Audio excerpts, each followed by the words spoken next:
We're on our way back to the mountains. We're into the Sierra Gordas, checking out some waterfalls soon in a couple days, check out some hot springs, check out a whole bunch of cool stuff away from the cities. We get this nice, amazing drive. It's so cool.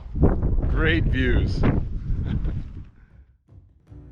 We are driving through the Sierra Gorda Bioreserve, and the road we are taking is a 140-kilometer route full of tight turns, switchbacks, and high cliffs. From start to finish, this road is everything you want in a road trip. Journey with us and take a look at what real Mexico is like and why we love it so much.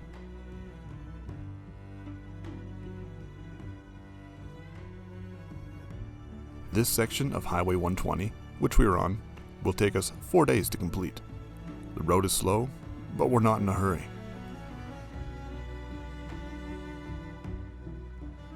And with views like this, it's easy to see why we choose the mountain route. Hours on this steep winding road, we don't get tired of it. So far on this road, we hardly see anything that resembles a town, but eventually we come across the largest settlement on this pass. So we're up at, I think, almost 2,600 meters. It's cold. The wind is cold. Tonight's gonna be cold, but it's green. It's beautiful up here. So beautiful. Yeah. So happy to be here to find this road and to share it with you. We are heading through Pinal del Amoles. And every city here in Mexico gets their sign, no matter how small. But this high mountain town has over 25,000 residents, surprising due to its location. Greeted to some traffic from fallen trees, we come to the biggest issue of having only one busy road. Driving through the mountains with your whole house on your back and your life on your back makes that there's a little bit of a train.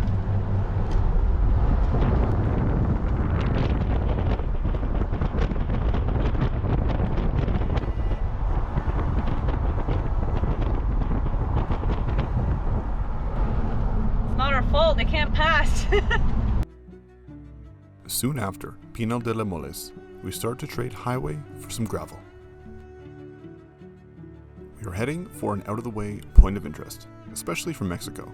Not many tourists out this way. But soon to be at our campsite, we head elsewhere first to meet the locals to see if it is okay to stay in the area. This is the first time we have pigs passing by. Yeah. Instead of cows and stray For the dogs. first time, piggies. What are you having? A nice beer? Yeah. Lots of dogs around. Oh, look at those two. They're a little late. They're running late. Oh my god, so cute. Look. Oh, is a big yawn? Oh. Love this place. Feels like home with all the pigs and the dogs.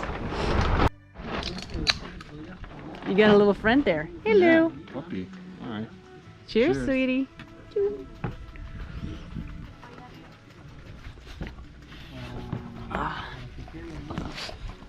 Two friends. Two friendly puppies. Oh, so cute. Nice. So we found this amazing spot on Overlander, of course, in the middle of the mountains, and we just went up to the top of the hill to make sure it was okay for us to stay. So we just spent some money at their little store, got a couple drinks, little adult beverages, and we're gonna head back down and set up camp and enjoy the rest of our night. And we got a new friend. Hey, bud. Hey, bud. You coming along? Yeah, show us the way. And that's Travis taking a picture of a duck.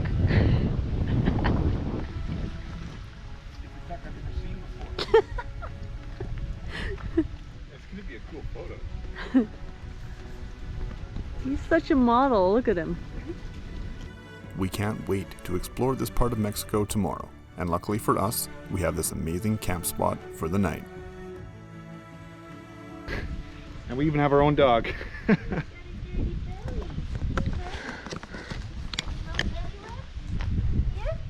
a little bit in the way though. here. You happy with our dog? Yes. How should we call him? Toby. Toby. Toby the dog. Toby. Good. Hey, Toby. Good Toby. Hey, Toby. Yeah. Very Mexican, Toby. So while we listen to the interesting sounds of the jungle, we are eagerly awaiting tomorrow to see what's in store. Oh, and stick around to the end if you want to see the picture of that duck.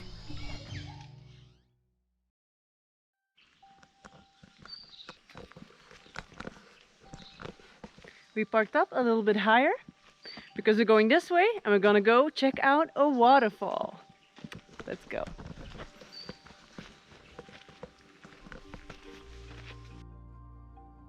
We're heading out early, and we're surprised to see such a built-up place in the middle of the jungle.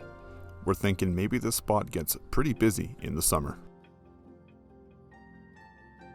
Poza Azul. That is where we are heading first. The lush green colors of this forest are a stark contrast to what we've been used to in Mexico. We've been spending a lot of time at sea level, and things are different here. With Poza Azul in sight, we go in for a closer look. Brilliant in color, its name is obvious, but it's freezing cold, despite how inviting it looks, so maybe another time we'll go in.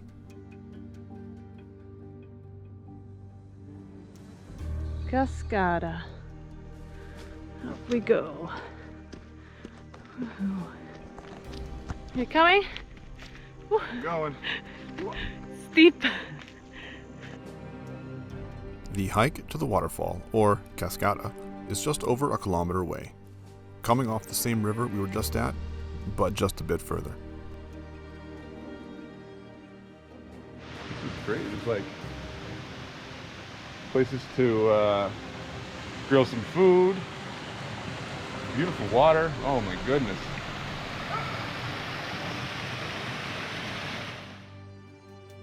Still surrounded by lush greenery, we are almost at Cascade El Chuveje, and we are very impressed at the work put in by the people here to make it very accessible to everyone who visits.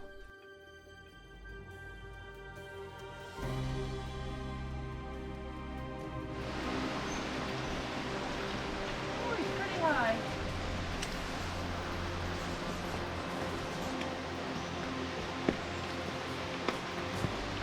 Aw, that's not pretty. Oh wow.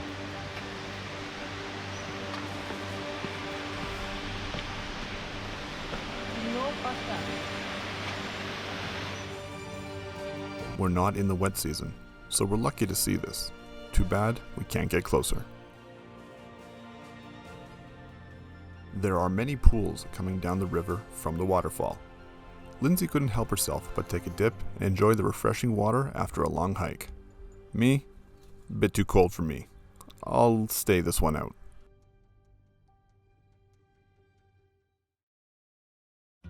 Still in Sierra Gorda, we're driving down from the peak to a Pueblo Magico known as Jalpan de Serra. We got lucky because eventually we found a parking spot right on the market. Great. Pop the top for lunch, and it's time to explore the town. Colorful and vibrant, the first inhabitants to this exotic town are believed to have settled over 1,000 years ago. The town now mainly survives off of tourism, as other sectors such as agriculture and industry are falling drastically. The town does, however, have 2 of the 5 Franciscan missions accredited to Juniper Serra. These missions are now a World Heritage Site and are extremely impressive, as are most missions in the country.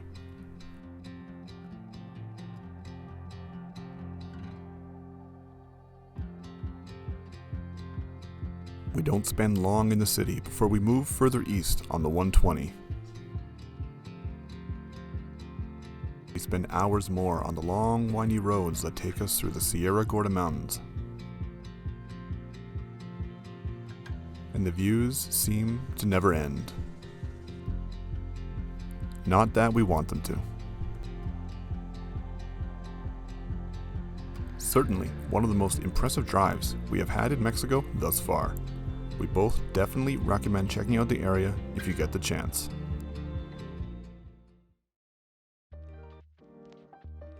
Once in a while, we run into small towns on this drive too. This particular one is a great example of what driving in a Mexico town is like. Large bumps known as topes every 30 meters. A two-way street that can only accommodate vehicles going in one direction. And cars parked basically wherever they want. But the towns aren't too large, and we are through in a matter of minutes, and back to the views we're looking for.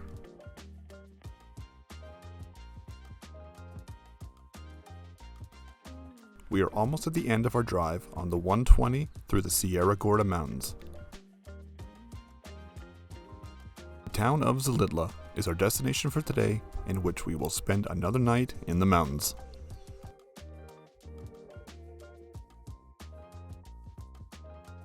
Now this city is a little more narrow than we're used to, and a little more busy. We don't spend any time in this mountain town as it's been a long day. This takes a little longer than the last town, but we make it to our spot.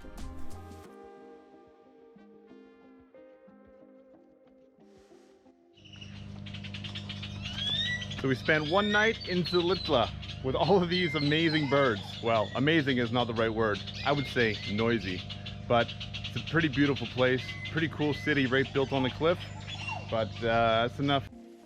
Yeah, I suppose the camera battery had enough of me talking. We're not technically in the Sierra Gordas, but we are heading south, in the direction of Mexico City. The drive here takes us 2 days to complete. This is what you get when you travel like us. We take the long way, almost every time. And I can't remember a time when I regret it. Join us next week as we visit one of the most popular destinations in Mexico, Gruta de Tolantongo.